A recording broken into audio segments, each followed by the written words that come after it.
കീൽഹാഗ്രചരിതം. കൃഷ്ണദാസന്റെ ശിഷ്യന്മാരിൽ ഒരുവനായ കീൽഹൻ ഒരു മഹായോഗിയായിരുന്നു. അദ്ദേഹം മധുരാപുരിയിൽ ശ്രീകൃഷ്ണസ്വാമിയെ സ്മരിച്ചുകൊണ്ട് വസിച്ചിരുന്നു. അപ്പോൾ ഒരിക്കൽ മാനസിംഹ രാജാവ് കാണുവാനായി വന്നു. കീൽഹനെ കണ്ട് നമസ്കരിച്ചു. രണ്ടാളും കൂടി ഓരോന്ന് സംസാരിച്ചുകൊണ്ടിരുന്നു. നേരം 3-ാം യാമമായപ്പോൾ കീൽഹൻ ആകാശത്തിലേക്ക് നോക്കി നല്ലത് നല്ലത് എന്നിങ്ങനെ പറഞ്ഞു. ഇത് കേട്ട മാനസിംഹൻ വിനയത്തോടുകൂടി ആകാശത്തിലേക്ക് നോക്കിയിട്ട് നല്ലത് നല്ലത് എന്ന് പറഞ്ഞത് എന്താണെന്ന് ചോദിച്ചു. കീൽഹൻ: ഗുർജര ദേശാധിപനായ രാജാവ് ഇപ്പോൾ മരിച്ചു. അദ്ദേഹം വിമാനാരൂഢനായി സ്വർഗത്തിലേക്ക് പോയി. അദ്ദേഹത്തെ കണ്ടിട്ടാണ് ഞാൻ പറഞ്ഞത്. അദ്ദേഹം എൻ്റെ ഭക്തനും അതിപ്രിയനുമാണ്. അദ്ദേഹത്തിന് മേരുദേവൻ എന്നാണ് പേര്. അദ്ദേഹം വളരെ പ്രസിദ്ധനാണ്. ഇത് കേട്ട മാനസിംഹൻ വേഗം അവിടെ നിന്ന് എഴുന്നേറ്റു.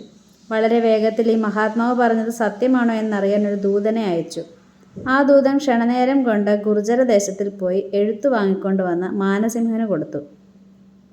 ആ എഴുത്തുകൊണ്ട് കീൽഹൻ പറഞ്ഞ സമയത്ത് ആ രാജാവ് മരിച്ചതായി അറിഞ്ഞു. അതുകൊണ്ട് കീൽഹൻ പറഞ്ഞത് സത്യമാണെന്ന് നിശ്ചയിച്ചു. രാജാവിന് സംശയമുണ്ടായതും പരീക്ഷിച്ചതും കീൽഹൻ അറിഞ്ഞുവെങ്കിലും ദയാലുവായതിനാൽ ഒട്ടും കോപിച്ചില്ല. കുറച്ചു ദിവസം കഴിഞ്ഞതിന് ശേഷം കീൽഹൻ ഒരു ദിവസം തൻ്റെ മാല രാജാവിനെ കാണുകെ അഴിച്ചൊരു പെട്ടിയിൽ വെച്ചു. 2 നാഴിക കഴിഞ്ഞതിന് ശേഷം കീൽഹൻ രാജാവിനോട് ആ പെട്ടിയിലുള്ള മാല എടുത്ത് എനിക്ക് തരിക എന്ന് പറഞ്ഞു. ഇത് കേട്ട് രാജാവ് പെട്ടി തുറന്നപ്പോൾ അതിൽ അതികോപത്തോടുകൂടി ഊതിക്കൊണ്ടിരിക്കുന്ന ഒരു സർപ്പത്തിനെ കണ്ടു. രാജാവ് ഭയപ്പെട്ടു. ആ പെട്ടി അടച്ച് കീൽഹനോട് പറഞ്ഞു, ഇതിൽ മാല കാണുന്നില്ല, വലുതായ ഒരു സർപ്പത്തെയാണ് കാണുന്നതെന്ന് പറഞ്ഞു.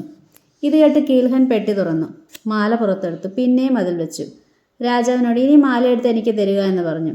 രാജാവ് പിന്നെയും പെട്ടി തുറന്നു, അപ്പോഴും സർപ്പത്തെ തന്നെ കണ്ടു. ഇങ്ങനെ 3 ദിവസം രാജാവിന് അത്യത്ഭുതത്തെ കാണിച്ചു കൊടുത്ത് കീൽഹൻ വെറുതെയിരുന്നു.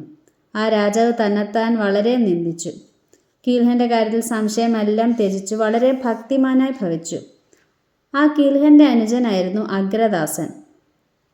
ഒരിക്കൽ മാനസിംഹ രാജാവ് അഗ്രദാസനെ കാണുവാൻ പോയി. തൻ്റെ സൈന്യങ്ങളെ അദ്ദേഹത്തിൻ്റെ പടിക്കൽ നിർത്തി. രാജാവ് അഗ്രദാസൻ്റെ ഗൃഹത്തിലേക്ക് ചെന്നു. അപ്പോൾ അഗ്രദാസൻ ഗൃഹത്തിൻ്റെ പുറത്തുള്ള ഉദ്യാനത്തിൽ ചെന്ന് ഉദ്യാനം വെടിപ്പാക്കുകയായിരുന്നു.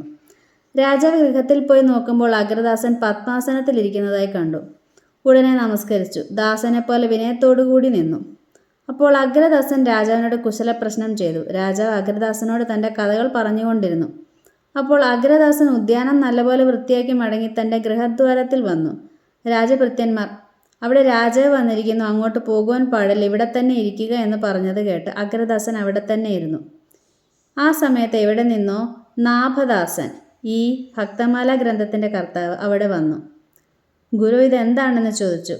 അഗ്രദാസൻ: രാജാവിൻ്റെ ഈ ഭൃത്യന്മാർ എന്നെ ഗൃഹത്തിലേക്ക് പോകുവാൻ സമ്മതിച്ചില്ല, അപ്പോൾ ഞാൻ ഇവിടെ തന്നെ ഇരുന്നു, അതുകൊണ്ടാണെന്ന് പറഞ്ഞു. ഇത് കേട്ട നാഭദാസൻ ഭൃത്യന്മാരോട് ദേഷ്യപ്പെട്ടു. ഗുരുവിനെ കൂട്ടിക്കൊണ്ട് അകത്തേക്ക് പോയി. രാജാവ് ഇരിക്കുന്ന ദിക്കിൽ ചെന്നു. അവരെ കണ്ട് രാജാവ് എഴുന്നേറ്റ് നമസ്കരിച്ചു. ആ ക്ഷണത്തിൽ പത്മാസനത്തിൽ ഇരുന്നിരുന്ന അഗ്രദാസൻ മറഞ്ഞു. ഈ അത്യാശ്ചര്യത്തെ കണ്ട് രാജാവ് ഇതെന്തൊരാശ്ചര്യമാണെന്ന് ചോദിച്ചു. അപ്പോൾ നാഭദാസൻ പറഞ്ഞു, അങ്ങയുടെ ഭക്തി കൊണ്ട് ഗുരു വേറൊരു ദേഹത്തെ ഉണ്ടാക്കിയതാണ്. താൻ തന്നെ വന്നപ്പോൾ ഇവിടെ ഇരുന്ന ദേഹം മറഞ്ഞുപോയി. ഇങ്ങനെയുള്ള മഹാത്മാക്കൾക്ക് ഇത് അസാധ്യമല്ല, അതുകൊണ്ട് ഇതിൽ വിസ്മയിപ്പാനില്ല. ഇത് കേട്ട ക്ഷണം രാജാവ് അഗ്രദാസനോട് തൻ്റെ അപരാധത്തെ ക്ഷമിക്കണമെന്ന് അപേക്ഷിച്ച് സ്തുതിച്ചു. അപ്പോൾ അഗ്രദാസൻ: അല്ലയോ മാനസിംഹ, ഞാൻ വളരെ സന്തുഷ്ടനായി. നിന്റെ ഭൃത്യന്മാർ എന്നെ അറിയാതെയാണ് തടുത്തത്. അത് നിന്റെ ദോഷം കൊണ്ടല്ല, അവരുടെ ദോഷം കൊണ്ടുമല്ല എന്ന് പറഞ്ഞു. ഇത് കേട്ട് രാജാവ് അഗ്രദാസനെ നമസ്കരിച്ചു. അദ്ദേഹത്തിൻ്റെ മഹാത്മ്യത്തെ മനസ്സിൽ വിചാരിച്ചുകൊണ്ട് തൻ്റെ രാജ്യത്തിലേക്ക് പോയി.